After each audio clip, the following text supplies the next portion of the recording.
Disclaimer: I do not own the Haikyuu characters that are to be used in this story. Photos or covers were picked from Google. Credits to the owner.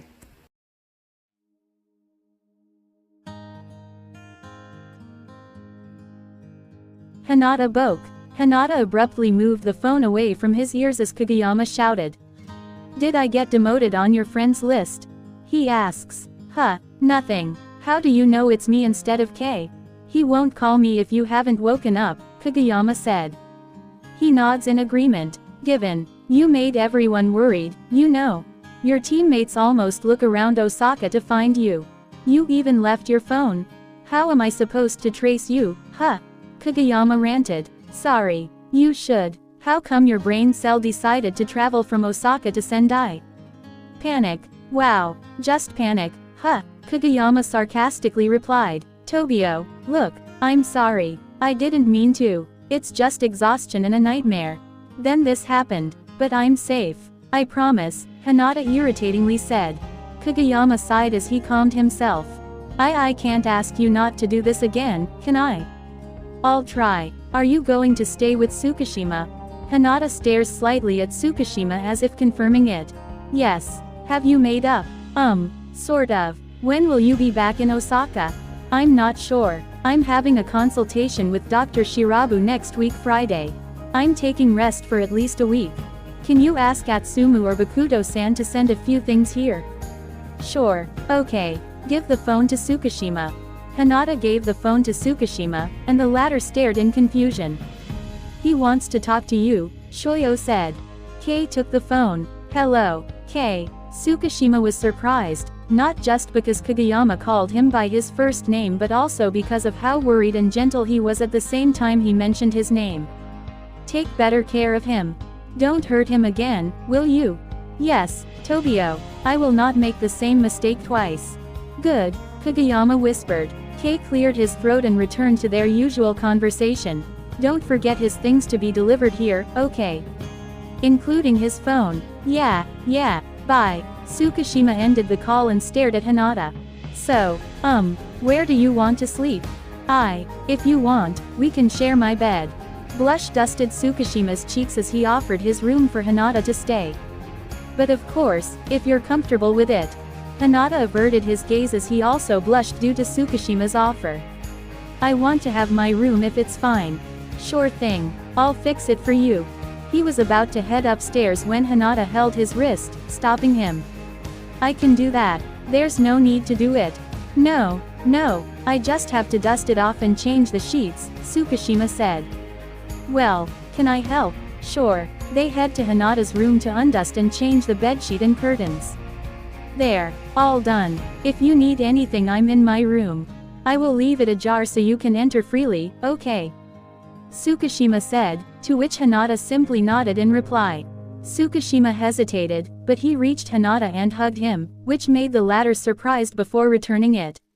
He kissed Shōyō's forehead lightly and said, "Good night." "Good night."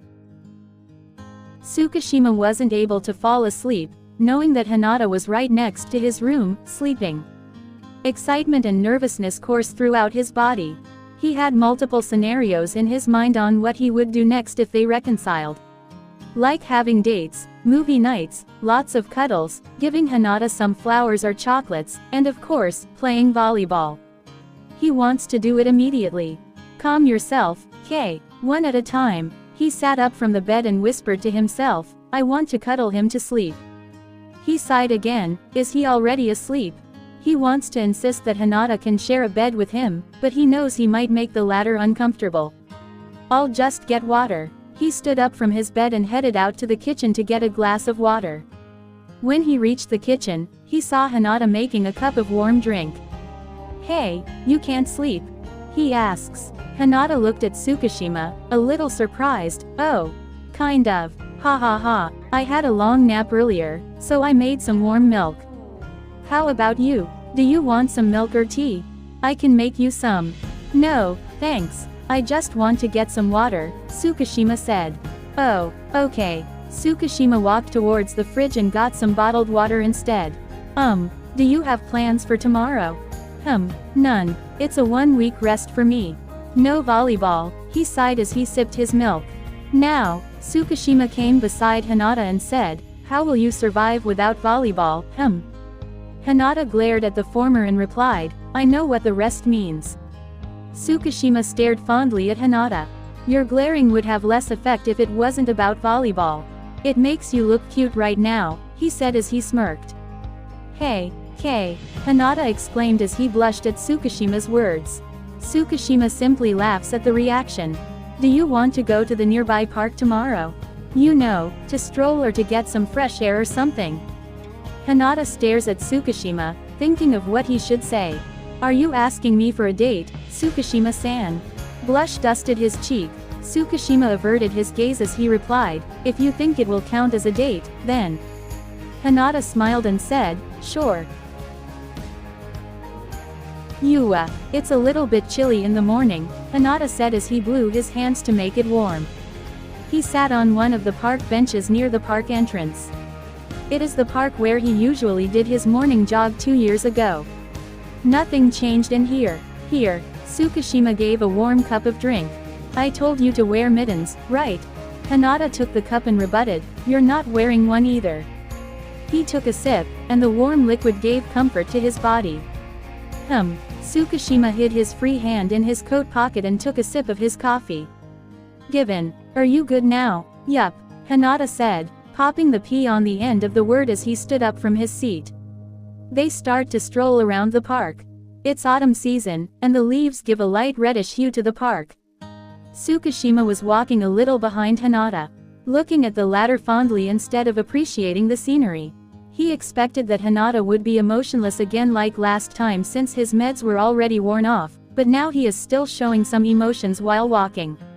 He has a genuine smile plastered on his face while enjoying his cup of warm tea.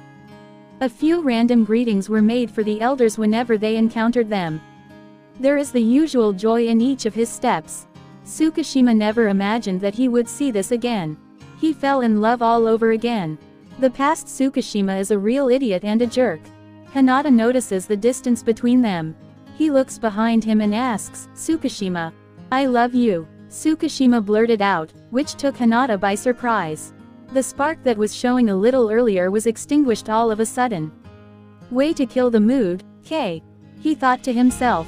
I'm sorry. I didn't mean to blurt it out, he said as he walked past Hinata. The latter was all too stunned for a second before he caught up to the former.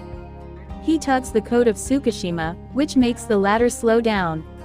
They walk side by side. Hinata still holds firmly at TsukiHina's coat but doesn't make any eye contact. He was debating to himself if he was going to accept it or not. They're just made up. Maybe it was only a spur of the moment. But he was thinking how genuine the tone Kay made when he said those 3 words. He doesn't want Kay to feel awkward or at least get disheartened. And so, he loosened his hold on the latter's coat and held Kay's hand instead. Thank you. Pink dusted Hinata's cheek as he mumbled. Kay squeezes their intertwined hands and hides them inside his coat's pocket. Where do you want to have our breakfast? They're currently lazing in their living room.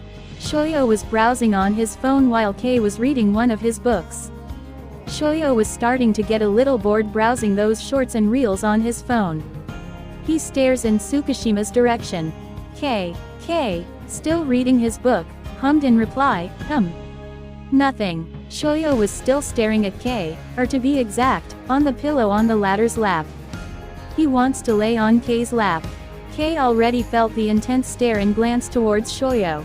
He fluffed the pillow slightly and tapped twice, gesturing at Shōyō to lay down, which the latter gladly took. He, what are you reading? Kay brushed Shōyō's hair and continued reading his book replied, Romeo and Juliet. Oh, tragic story because of idiocy, Shōyō said. Kay halts at reading and asks, have you read this book? Once. Have you understood it? Not really. He chuckled. Okay, you don't have volleyball practice?